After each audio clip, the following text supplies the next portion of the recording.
শতাংশ, কাঠা, বিঘা, acre, hectare এগুলো আমরা জমি পরিমাপের একক হিসাবে ব্যবহার করে থাকি। তো আমরা 1%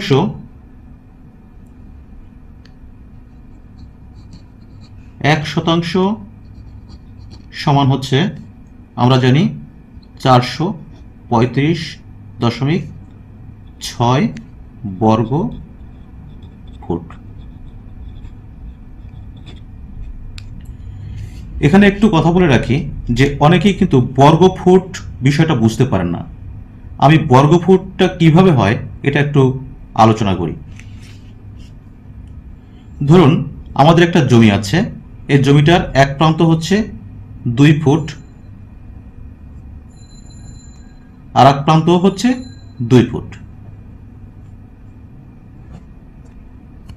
সেক্ষেত্রে এই ক্ষেত্রফল যদি আমরা বের করি তাহলে কি হয়, দৈর্ঘ্য গুণ প্রস্থ। তো দৈর্ঘ্য হচ্ছে 2 ফুট গুণ 2 ফুট,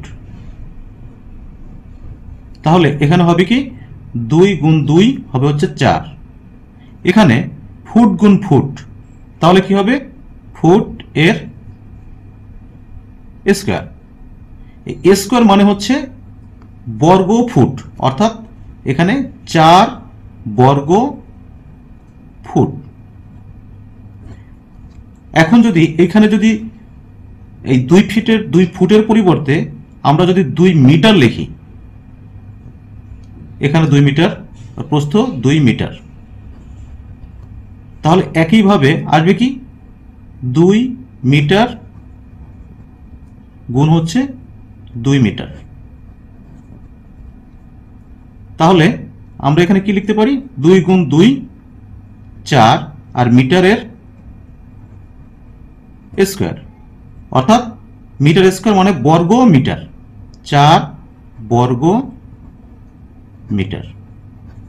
এখানে যদি 2 ইঞ্চি থাকতো, এখানে 2 ইঞ্চি গুণ 2 ইঞ্চি, তাহলে হতো কি 4 বর্গ ইঞ্চি, মানে ইঞ্চি স্কয়ার, তাহলে 4 বর্গ ইঞ্চি হতো। বিষয়টা আমার মনে হয় বোঝাতে পেরেছি।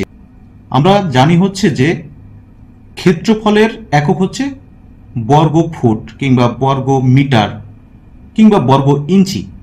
ওকে, আমাদের জমির পরিমাণ যদি বের করতে হয় সবসময় কিন্তু বর্গ ফুটেই বের করতে হয়। যদি ফুটে মাপ নেই তাহলে আমরা বর্গ ফুটেই বের করব। সেই জন্য বর্গ ফুট নিয়ে আলোচনা করলাম।